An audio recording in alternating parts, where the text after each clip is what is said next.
Many have drawn parallels between this case and the tragic story of Gabby Petito. Both cases involved young women deeply in love with their partners. Both loved the outdoors, both set off on special trips, and both vanished under suspicious circumstances. But that's where the similarities end, because each case deserves to be examined objectively, and that's exactly what we do here at Crimes Anatomy. We'll start off by laying out the facts and reconstructing events based on credible sources. I encourage you to keep an open mind until the very end. This may be a complicated case of domestic abuse, but the question is, who was the abuser? Do share your thoughts in the comments, and of course, I'm always interested to know what my viewers think. Before we dive in, please support my work by giving this video a thumbs up and subscribing, especially if you're a regular viewer. Enter Emily Shores, a young nursing assistant with an amazing singing voice.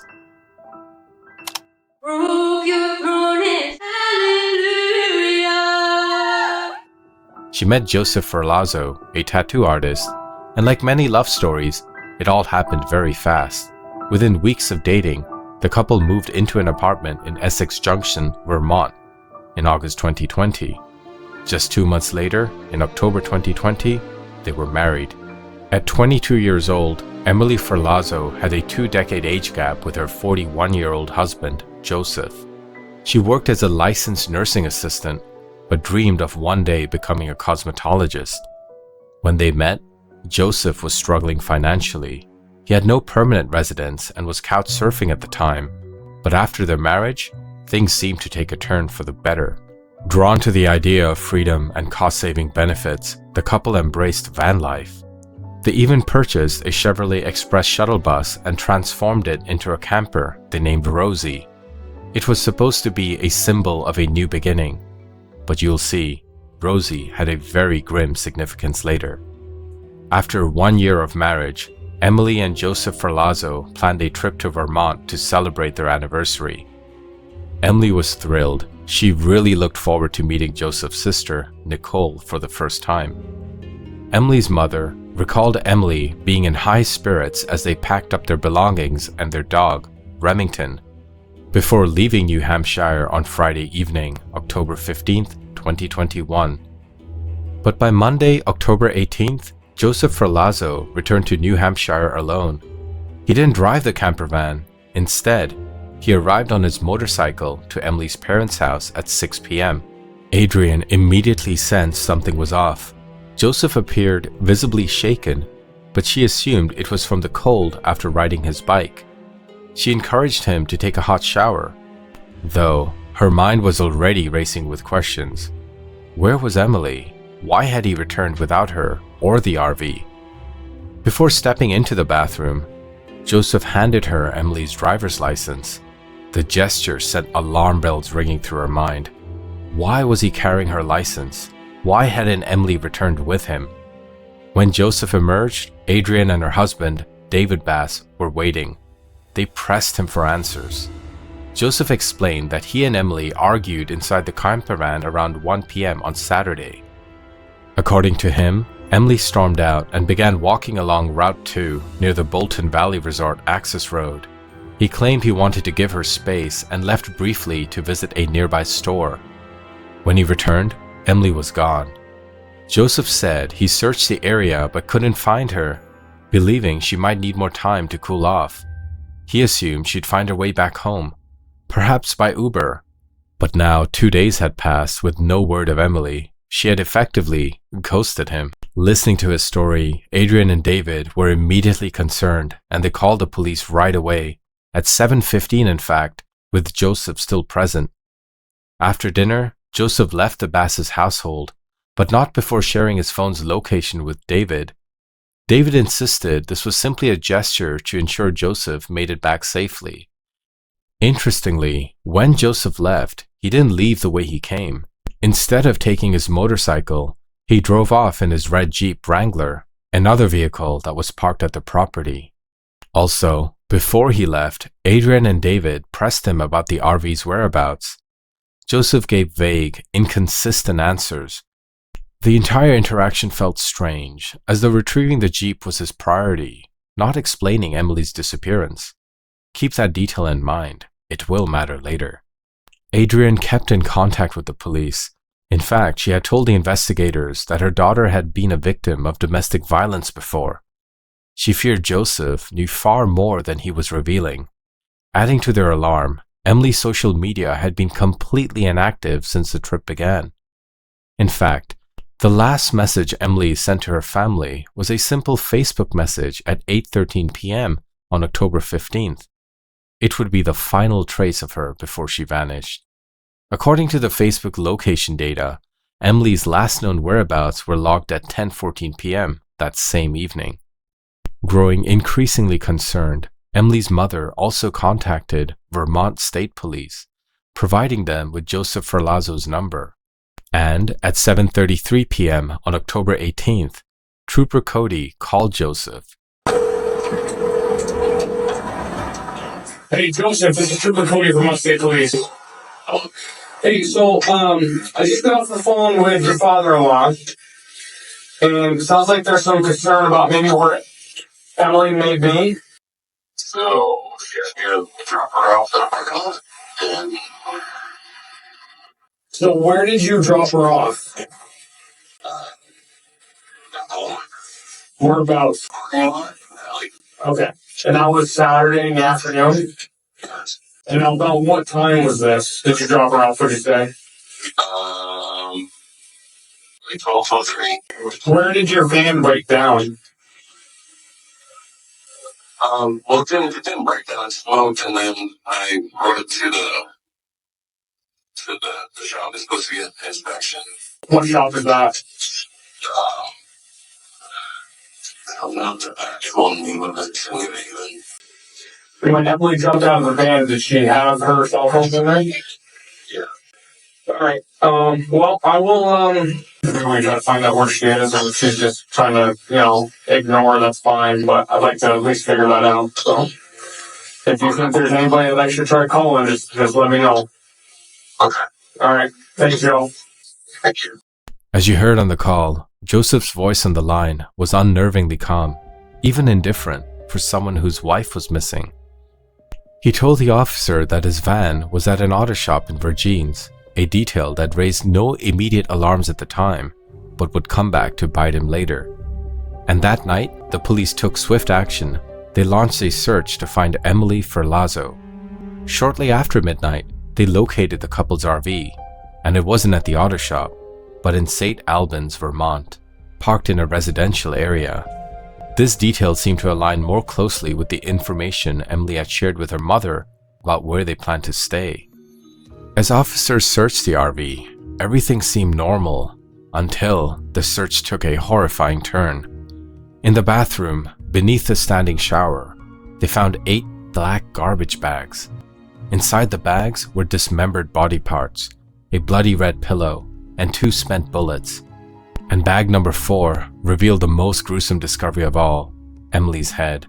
One of the detectives who would testify about this later could be seen struggling to hold back tears and her emotions as she confirmed they had found Emily's head in this bag. What else was located in bag number 4, if anything?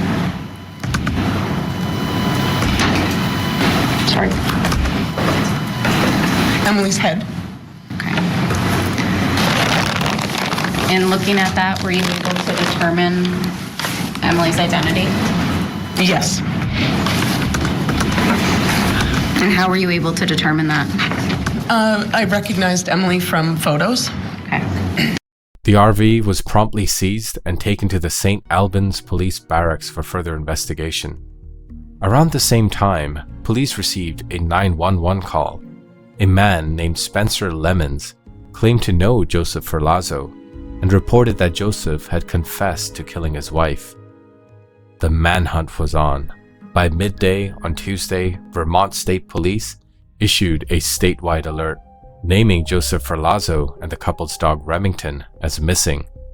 Joseph had been seen near St. Albans, roughly 55 miles northwest of Bolton, on property owned by one of his friends, close to where police had found the RV, but luck, or perhaps fate, intervened. A state police detective, stopping for lunch at a Maple Fields convenience store in St. Albans, recognized Joseph Ferlazzo. One of the officers, Trudeau, stated he just approached him and confirmed who he was and asked if he would be willing to come back. He was more than willing to come back. Joseph was escorted to the St. Albans barracks, where he confessed to the murder and dismemberment of his wife during interrogation. Before questioning, police photographed and booked Joseph. The photos revealed no visible wounds on his body, a detail that would later come under scrutiny. Another discovery would raise serious questions about his behavior later, because from Saturday morning at 1 a.m. until Monday, Joseph Ferlazzo had sent 16 text messages to Emily. The messages ranged from concerned to accusatory, as if he was pretending to search for her. In one, he asked, "Where are you? When are you coming back?" But as time passed, the tone turned angry. The final message read, "You're an ass." I'm here to talk to you. Like, you don't have to beat around the bush. Okay. I'm sure you already talked to Spencer. I fucked up. Plain and simple. Like, I had a fucking last. And did something that I can't undo. So here we are. My wife went completely berserk, like completely psychotic. I shot her. As a result of that.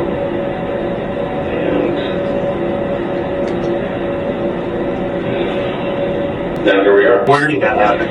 Around Saturday evening? you know, trying to like listen to music, I was trying to put some candles on, some wine, throwing the candles around, telling me to put them out, being like forceful and aggressive with me. Turned on the punching and kicking and just a lot of hurtful things I can't remember. When you say there was a lot of kicking and punching, like who was kicking and punching? I don't kick and punch. I've never hurt, like I don't engage. So, And I didn't want to be pushing back anymore. where was she punching you? In my arm and kicking me and running, just like body blows and, she's... And was this kind of the punching and kicking, was that occurring inside the van?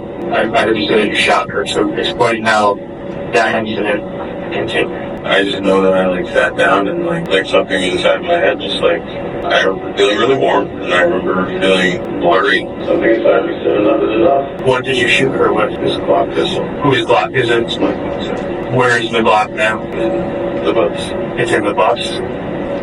Okay. Can you describe Emily when you shot her? She had stopped fighting and she was gone and laid down, jumped on top of her and I shot her. And then How many times? 2. What did you do next? Cleaned up. There's blood coming out of her head, so I put a bag over it. What kind of bag? Like a trash bag. Okay. Are those still in the bus? Okay. How did she get from the bed to the bathroom? Carried her. You carried her? Yes, sir. Was it obvious that she was deceased? Yes. Where in this bus is the firearm that you used, the Glock? It's in the bed. Are there any other firearms in there? What other guns are there? Hunting rifle and I think shotgun. Okay. I had a panic moment, and all I can remember is a jumble. No sense. Nothing made sense. I eventually, I don't even know if I slept. The following morning, I had some breakfast with my sister. Tell me about that. I had some coffee and some breakfast with my sister. In the Airbnb? Watch how he just can't help but smirk at the thought of having breakfast and coffee with his sister the day he murdered his wife. The coffee was in the Airbnb, and then we were out down the street for some breakfast. Okay. Did you talk about what had happened? No. Did they ask where she was when you went out to breakfast? What did you say? Still sleeping. Okay. Alright. The contents of the garbage bags recovered from the RV were catalogued as follows. Bags 1 and 2, a red throw pillow, a gray fleece sheet, and another pillow. Bag number 3, leftover lower extremity, including the foot. Bag 4, as you know, was Emily's head. Bag 5 was her right arm and left foot. Bag 6, the remainder of the right leg. And bag 7, her torso. Bag 8, her left arm and right foot. Dr. Shapiro, the medical examiner who conducted the autopsy, received the remains at the examiner's office. All 8 bags underwent radiographic imaging to assist in the examination. Bags 3 to 8 contained human body parts.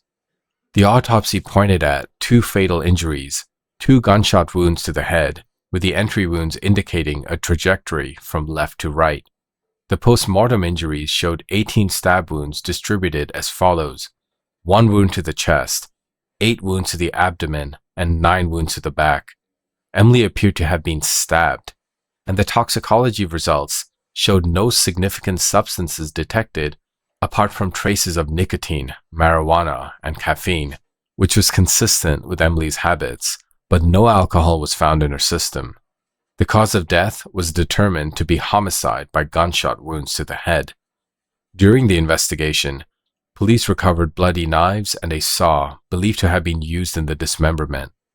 Emily's engagement ring, stained with a reddish-brown substance, was found in a cup holder inside the RV. Joseph Ferlazzo was arrested and charged with first-degree murder. In 2023, while awaiting trial, a civil court awarded Emily's family $1.5 million in a wrongful death lawsuit.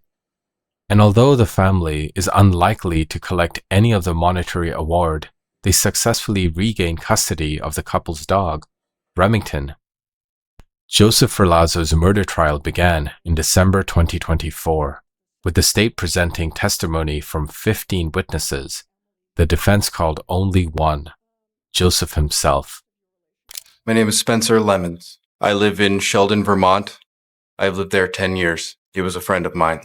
I knew him probably since 2017-ish, 16-ish. I heard from him when he communicated that he was going to be coming up to my house How did he communicate with you? via Facebook Messenger. Do you remember when he told you he was coming to your house? Late at night, after 9 p.m. He said it would be around 11:20 at night. He was driving a red Jeep. He said, "Let's go pick up my van." He said it was at someone's house called the Langs. He said he wanted to get the van up to my house because that was the original plan, and he wanted to get it done now. I took my Honda Civic. What was Mr. Ferlazzo's demeanor like while you were driving in the car?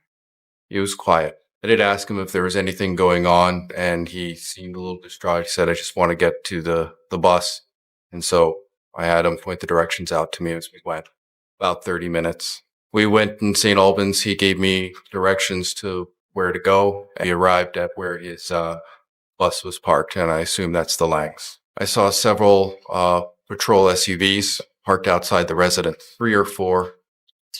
Police vehicles. Alarm bells went off in my head, and he instructed me to drive past the police. That made me think something was not correct in the situation. Thus, it prompted me to continue to prod him for what's going on. I asked him, "What's going on, man? You need to tell me what's going on. If I'm going to be driving past police officers, I need to know what is going on." He responded to me with, "There's a lot going on. I wish I could see my grandmother." And then I said, "What is going on?" He said, "Emily is back in the van." I said, "Is Emily alive?" He said, "No." And I asked, "Did you hurt her?" And he said, "Yes." And then he started getting fidgety in the car. He started going like this, moving around, reaching for the car door handle. I didn't know if he had anything on his person that would maybe cause harm to myself, so I immediately stopped the vehicle and told him to get out. What did you do when Joseph got out of the car? I immediately turned around towards my house to put distance between myself and him so I could make a 911 call for the information he just gave me. Do you remember what time you made that call? It was probably close to midnight. Under oath, Joseph alleged that he acted in self-defense. He depicted Emily as an abusive partner, asserting that she frequently resorted to physical violence throughout their relationship. Joseph testified that Emily had physically assaulted him numerous times, citing incidents where she allegedly gave him black eyes and scratches. I left my device open for her to see who I was talking to. Your phone. My phone. Yes. And it led to, it led to violence.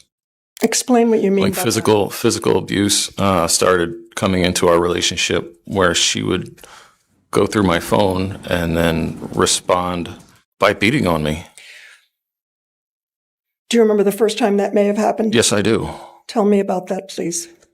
Well, I put my phone on the charger, and she invited me to watch a season of whatever show that she was binging, so that we would sort of both be versed in the show and we could sort of talk about it. So I said, "Yeah, I'll watch this show, and we'll talk about it later." So she wandered off and took my phone, gave it an examination. And when she came back from the examination, I was still sitting in a chair in front of the television, and she walked up to me and she threw my phone, and it hit me in the side of my face. And I turned to look at her, and she just started in with like a flurry of like punches, just hitting me in my head. And Closed hand? yeah, closed fists. What side of your head? Both fists? She was on my right side. Yeah, both fists. Yeah. What did you do? I was shocked. It was the first time that I've ever seen that side of her. So, and then the punches started coming in, so I just naturally like defended myself. I blocked the punches, and I sort of find my way out of the chair, and she wasn't stopping, so I had to physically like catch her arms, and I had to hold her arms by her sides until she sort of ran out of steam, just restraining her. Was she saying anything to you while this was happening? Yeah, just really, she was really angry. So, you're a fucking asshole. I don't want to. Do I have to swear? Do I have to I quote? want you to say what she said. Yeah. Okay. Yeah, she would say, you're a fucking asshole. I can't believe you're still fucking talking to this bitch. You told me you were going to stop talking to her. And it was a friend of mine that I'd known for years. And I told her that I would stop being physical with this friend, and that our relationship wasn't going to dissolve because we were friends since 2014. Like, just with respect to the monogamy that Emily had requested, I stopped being physical with her. Was she angry? Yes, she was. Yes, she was very angry. Yes, she was assaulting me. So she was verbally angry. Yes. And physically. Yes, ma'am. Hitting you. Yes, physically. And did you ever hit her back? No, ma'am. So you took her by the arms. Yes. And did she calm down? Yes. After a bit of time, she had calmed down, and I opened up communication to tell her that I wasn't continuing a sexual relationship with Victoria like I had previously said. It was strictly friendship, only platonic. There was no reason for her to be upset. Like, her and I were very physical. We were always together. Like, Emily and I there was no issues where I wanted to, at that moment, like at that time, like I didn't want to be with anybody else. Did you ever talk to her at this time, at this instance, about the fact that she had thrown your phone at you and hit you? Did you ever talk about that? Oh yeah, actually, yes. I said that. I did. I said that. It's not okay. Like, I don't hit you, so please don't hit me. Like, I grew up in a household where hitting happened, and I don't want to continue that. And her and I had talked about bringing children into our relationship, so I thought that domestic abuse definitely needed to be like cut out of the equation. What did she say? Well, she had apologized after some time for her harsh reaction. We had gotten together and sort of made up physically, emotionally. We got to a place where it didn't happen again for some time. How long is some time? It was probably a good month, or maybe even a month and a half. Approximately when did this incident happen? I want to say it was fall of 2020. Could have been September, October. So fall of 2020. Yeah, fall. The first time. Yes, right. Joseph painted a picture of Emily as a controlling and verbally abusive person. There was more incidents from that point moving forward. Maybe late October, early November, if I'm thinking on the calendar.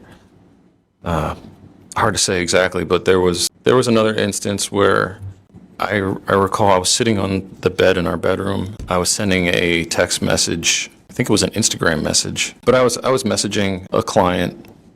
I was interested in more than a professional relationship with. Emily came in and she saw I was sending like a GIF or GIF, however, and people say it differently. Yeah, like a short video clip. When Emily came into the room, she had her laptop computer. She saw what I was doing and she assaulted me with her laptop. She like jumped on the bed and struck me in the head. Like she hit me. She had the laptop and she hit me with it. Where? In my head. What part of your head? Like the back of my head on the right side, I guess. Did she say anything? Yeah, she said things like, "You're a piece of shit." Did she do anything else physical other than hit you in the back of the head with her laptop? She tried to. I like scurried off the side of the bed, and I just sort of like ran around the perimeter of the bed to stay away from her. You know, I was saying, you know, things like calm down, like let's just talk it out. Like, When she hit you in the head with her laptop, did it hurt? yes, it hurt. Was there any blood? No, there was no bleeding. Did it leave like a lump in your head? Yeah, there was like a lump, like a goose egg. Did you seek medical attention? No, I didn't seek any medical attention. Okay. She actually didn't want to talk about it further. She just wanted to get some food. She wanted to go to like McDonald's and get some food and watch some Netflix. So it just ended. Yeah. The next month there was an incident where I was tattooing a woman and Emily was listening and watching on the Ring camera. When the client left, Emily had come into the room and like flipped the table onto its side. She like knocks everything onto the ground, comes over and starts slapping me. Open palm? Yeah, she had an open palm. She slapped my face. I had unplugged the Ring camera. I was done being watched, scrutinized for my conversation with my friends. I unplugged the camera and Emily did not like it. She came in and assaulted me. Well, you've described her hitting you with on your face. Yes. With an open palm. That's right. Did Yep. she hit you in any other way? I think there was like some, you know, she like pounded on me with like a closed fist, like on my chest. You are much bigger than Emily, aren't you? I'm 6 foot, probably about 200 pounds. And she was much smaller than you. wasn't She's she? she's 5'3", about 130 pounds. Explain to us how a woman who's that much smaller than you can actually inflict pain. I think my nervous system is working pretty well because if someone hits me, I feel it and I have a pain response. She hit hard. She wasn't a gentle person. I wouldn't describe her as gentle.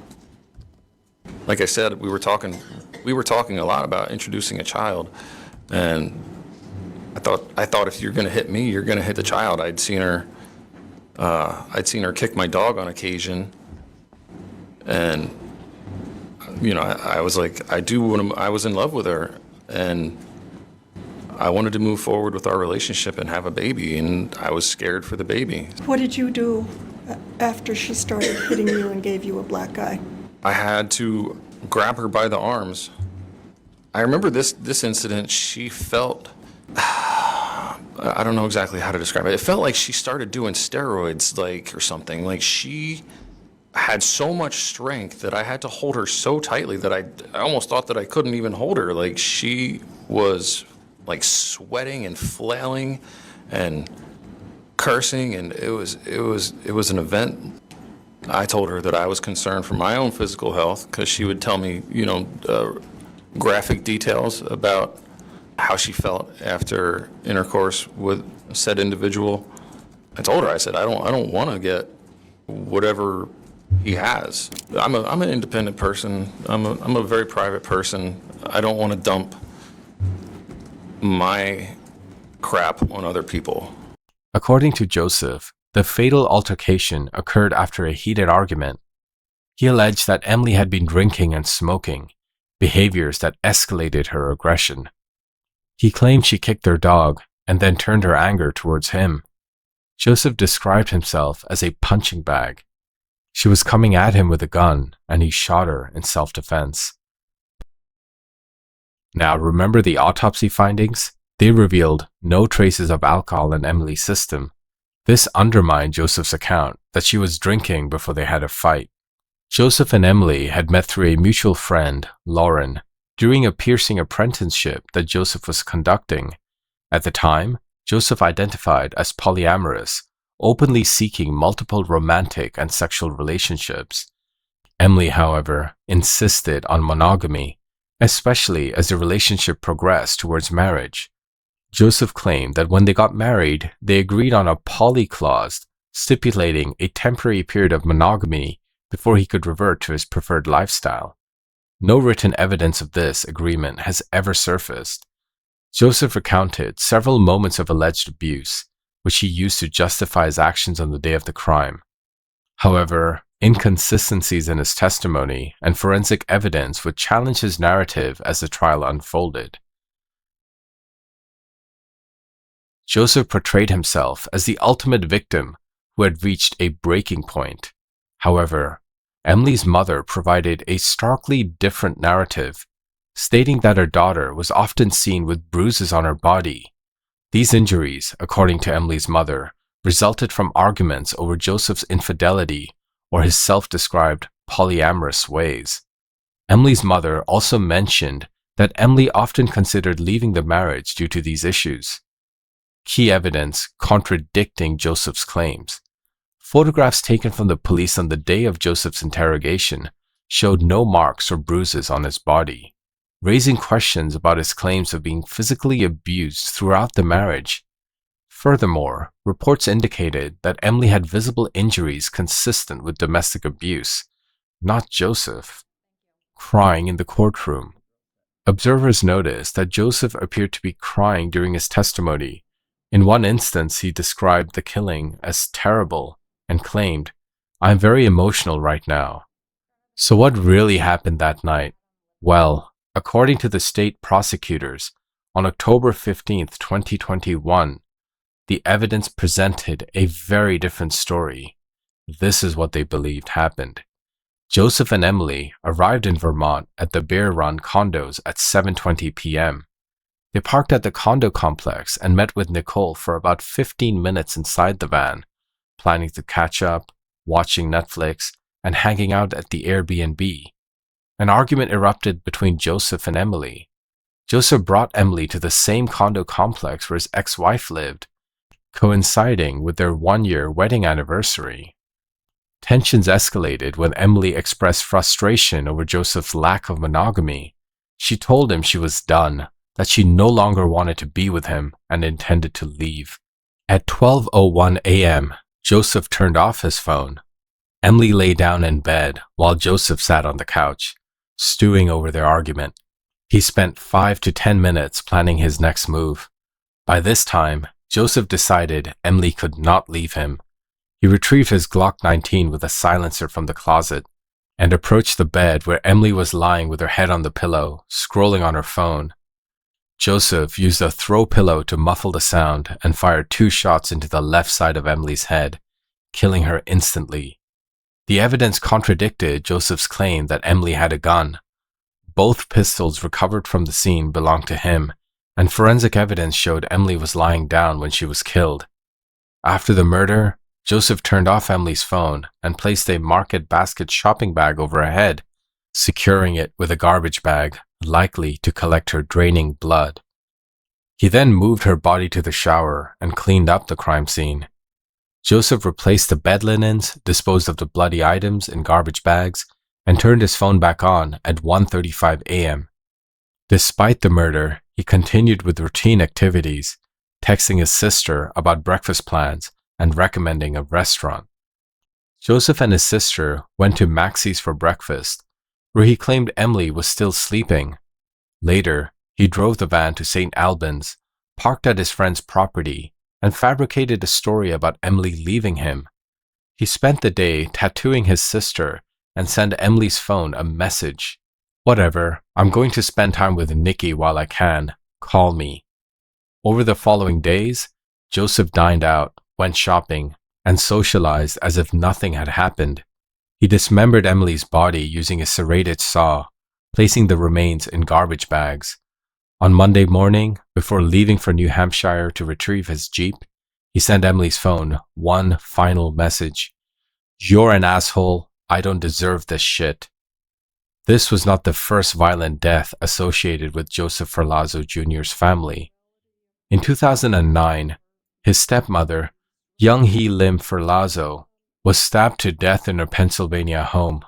Although Joseph Ferlazzo Sr. was questioned by the police, the case remains open. Joseph Ferlazzo Sr. owned a massage parlor in Reading, Pennsylvania, which was raided in May 2009. Police arrested multiple women on charges of prostitution, including a relative of Young Hee Lim Ferlazzo. On the night of the murder, Joseph Sr. claimed to have returned home from grocery shopping and discovered his wife's body. Verdict. On December 13, 2024, after less than 2 hours of deliberation, the jury found Joseph Ferlazzo guilty of first-degree murder for shooting his wife and dismembering her body during their one-year wedding anniversary trip on October 2021. In conclusion, while Joseph Ferlazzo's verdict has been released, his sentence is still pending. I will make an update video once sentencing results are released. Guys, do remember to subscribe and give this video a thumbs up. It truly helps support the work I do in researching and presenting these cases together for you. Also, check out some of my other videos on screen. Until next time, this is Victor. Thanks for watching.